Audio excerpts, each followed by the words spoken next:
Dans cette leçon, on va comprendre les types de références, avec notamment les tableaux, mais tu comprendras aussi comment fonctionnent les objets, qui est un concept JavaScript incontournable, qui, une fois compris, t'aidera à faire du React, du back-end, des applications mobiles. Bref, ce concept est partout et il faut vraiment prendre le temps de le comprendre. Cette vidéo est la dernière que tu auras besoin de voir sur ce sujet. Si c'est pas le cas, je t'en referai une. Bref, c'est parti. On va commencer par déjà bien définir qu'est-ce qu'un tableau en JavaScript. Alors tu vois qu'ici j'ai VS Code ouvert avec Chrome qui est juste ici, qui affiche la console, et puis j'ai ouvert ça avec un live server, ce qui fait que quand je modifie du texte ici, tu vois que automatiquement ça refresh le code qui est juste ici. Alors un tableau, ça se déclare avec ici ce que tu vois comme caractère qui est un crochet ouvrant ou parenthèse carrée ouvrante, comme tu vois ici. À l'intérieur, on va pouvoir mettre nos éléments. Comme tu peux le voir, j'ai mis Jean, Patrick, Melvin et Joseph comme ceci. Et on va pouvoir séparer nos éléments avec des virgules comme je le fais ici et finir avec un crochet fermant. Ça, c'est ce qu'on appelle un tableau en JavaScript. Ici, ce tableau, tu le sais sûrement, si je sauvegarde ça comme ça, ce tableau contient des variables. Tu vois qu'ici, je pourrais écrire name Melvin et passer directement le name ici en paramètre. On va choisir juste un autre nom de variable parce que name peut des fois poser problème. Par exemple, ici, quand je mets my name, tu vois que mon tableau contient toujours Melvin parce qu'un tableau, ça peut contenir des variables, ça peut contenir d'autres tableaux, ça peut contenir tout ce que tu veux. C'est juste un format de données, une sorte de liste, si tu veux, qui permet d'inclure plusieurs données à l'intérieur. Ce tableau, on peut le console log comme ceci, mais on peut aussi récupérer un élément du tableau, par exemple l'élément 0, 1, 2 ou 3, etc. En sachant qu'exactement comme un peu tout en programmation, l'index, le premier élément est à l'index 0. C'est pour ça qu'ici, si je veux sélectionner l'élément 0, le premier élément, je vais utiliser l'index 0, ce qui m'affiche Melvin, index 1, etc. Si j'ai envie de modifier un des éléments, exactement comme une variable, je peux venir faire name1 est égal à Melvin2. Ensuite, si je console.log name, tu peux voir que maintenant, c'est Melvin2, comme tu peux le voir ici. Maintenant qu'on a compris un peu juste la syntaxe des tableaux afin de vérifier qu'on ait tous les mêmes bases, on va comprendre ce fameux concept de référence avec un exemple très simple. C'est que si ici, je fais copy name, comme ceci, et que je lui dis qu'il est égal à name, ok ? Et qu'ici dans copy name, je modifie le premier élément à l'index 0 avec à la place de Melvin, par exemple, Mel, avec plein de points d'exclamation. Là, on est d'accord que si je fais console.log de copy name, on a bien le Mel, comme tu peux le voir ici. Mais ce qui est étrange, donc ici, je vais juste rajouter une petite string comme ceci, copy name, name. Ce qui est étrange, c'est que si je console log name, comme ceci, il a aussi eu cette modification. Alors que pourtant, si on regarde ce code juste ici de plus près, on peut voir que là, la modification que je fais, elle est bien sur le tableau copy name. Et ce tableau copy name n'est juste une sorte de copie de name, non?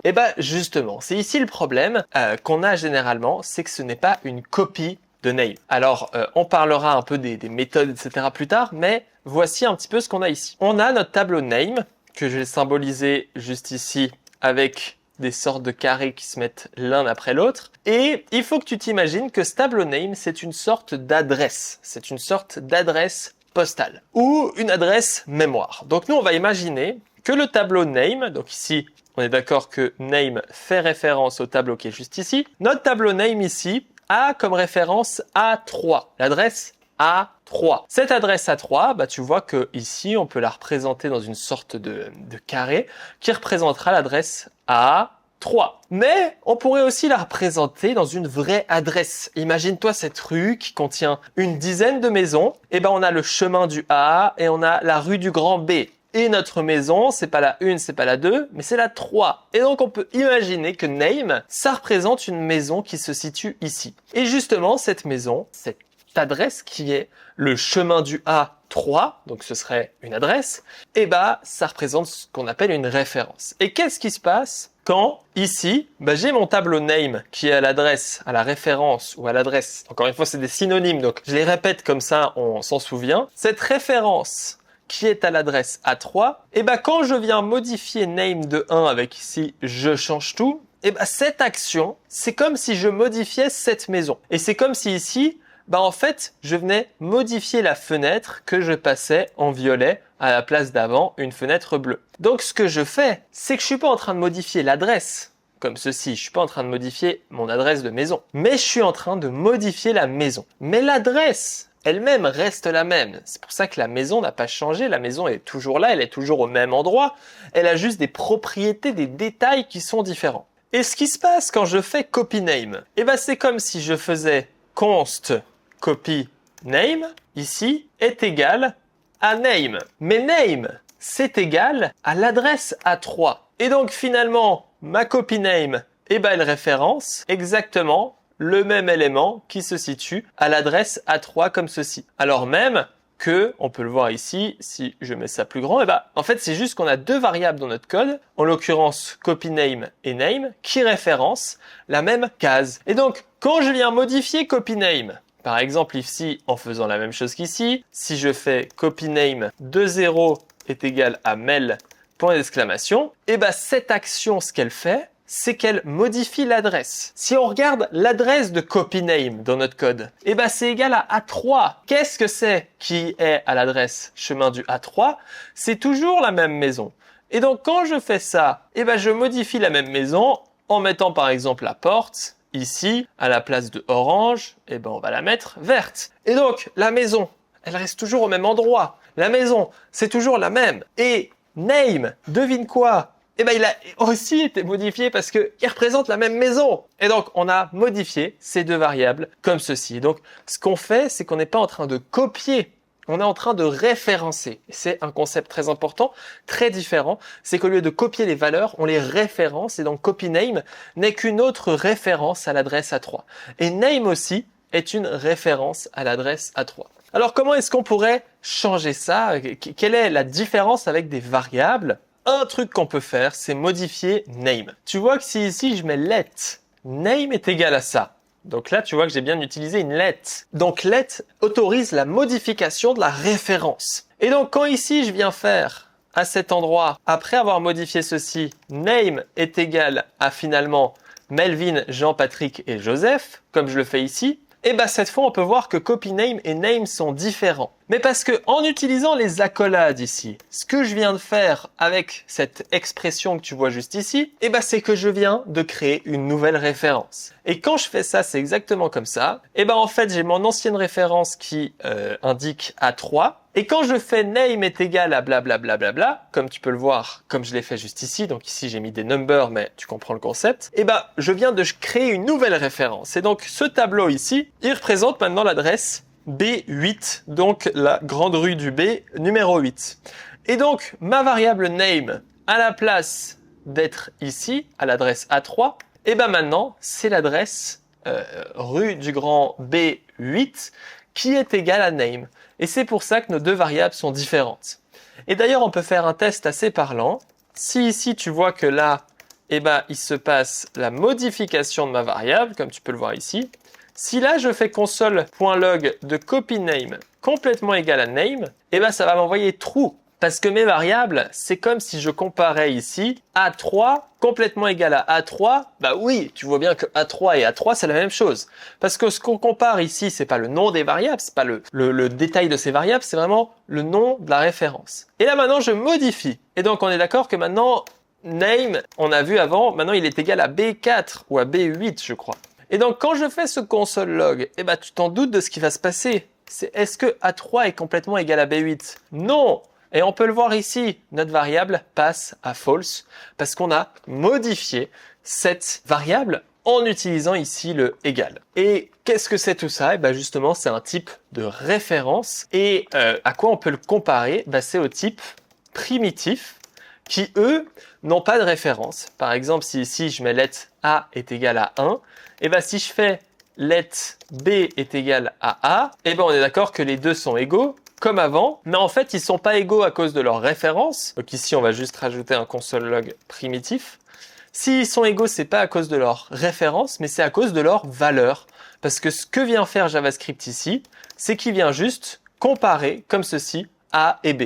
Et à tout moment, si je modifie B comme ceci, et ben maintenant c'est false parce que A n'est pas égal, A n'est pas égal à B, soit 1 n'est pas égal à 2. Tandis que dans des types de référence, donc un objet en JavaScript ou les tableaux en JavaScript, et ben ce qu'on compare, c'est les références et pas les valeurs. Pour pratiquer tout ça et revoir un petit peu, dans le premier lien dans la description, tu trouveras un cours sur les tableaux, comme tu peux le voir, où je résume un peu tout ça. Mais en plus de ça, tu vas avoir quelques exercices, quelques quiz, comme tu peux le voir ici, qui te permettent de vérifier tes compétences, comme ceci, tu vois, de voir un peu qu'est-ce qui est égal à quoi, ce qui te permettra un peu de tester tes compétences et c'est assez important d'être actif dans ton apprentissage et de ne pas juste écouter une vidéo. C'est dans le premier lien dans la description. Dans cette deuxième partie de vidéo, je te propose de voir un petit peu les méthodes qui vont être disponibles quand même avec nos tableaux parce que c'est une vidéo complète sur les tableaux. Donc maintenant, on a compris un peu ce fonctionnement de référence. Donc si on reprend notre name, on aura quand même quelques méthodes très intéressantes. Donc là, tu vois que je vais pouvoir le log. On va pouvoir voir les différentes valeurs qui sont dans notre name. Si on souhaite rajouter une valeur, on a plusieurs méthodes. On peut faire la méthode push. Par exemple, si ici je push Marie, et ben tu vois que le tableau il passe de 4 éléments à 5 éléments. Pour connaître le nombre d'éléments qu'il y a eu avant et après, ben je peux faire name.length et ici name.length et on peut voir qu'avant il y en avait 4 et après il y en avait 5 comme tu peux le voir juste ici grâce à la méthode length qui est une méthode qui donne la longueur de notre tableau. Attention, si tu as envie de comparer la longueur, on est d'accord qu'ici il y a 3, l'index il va de 0 à 3 mais la longueur est de 4. Ne pas oublier que l'index commence toujours à 0. Maintenant, si on aurait envie de push un élément au départ, eh ben je pourrais faire name.unshift de Pierre. Et tu vois cette fois que je viens rajouter un élément au début. Donc je viens remplacer, je viens pousser chaque élément en venant intégrer un élément au début. Donc tu vois que push, comme je l'ai fait ici, ça vient me rajouter un élément à la fin. D'ailleurs, ce serait plus beau comme ça. Alors que name.unshift, eh ben ça vient m'ajouter un élément au début, comme tu peux le voir ici. Donc c'est la différence unshift push. On a aussi leur équivalent inverse, avec notamment si ici je viens utiliser name.pop, et ben tu vas voir que Marie ici, elle s'est fait supprimer parce que pop vient supprimer le dernier élément, vient l'enlever de notre tableau. Donc comme tu peux le voir ici, quand je fais name.pop, je viens supprimer le tableau. Ce qui est assez cool, c'est que là dans ma variable, eh ben, je peux faire last element et on peut console.log last element pour voir qu'on a supprimé Marie. Donc on peut venir récupérer l'élément qu'on a supprimé. De la même manière, eh ben, je peux faire const first element est égal à name.shift. Et inversement, first element, et tu vois qu'ici c'est égal à Pierre, l'élément qu'on venait de rajouter au départ. Donc on vient enlever le premier élément. Ça c'est vraiment les méthodes de base. Push, unshift qui permet d'ajouter à la fin, d'ajouter au début. Et ici, de manière un peu inverse, donc si on les met à côté comme ça, c'est assez stylé. Ici, c'est fin, là c'est ajouter, supprimer. Et là, c'est début, de la même manière, ajouter, supprimer comme ceci. On aura aussi différentes méthodes de programmation déclarative.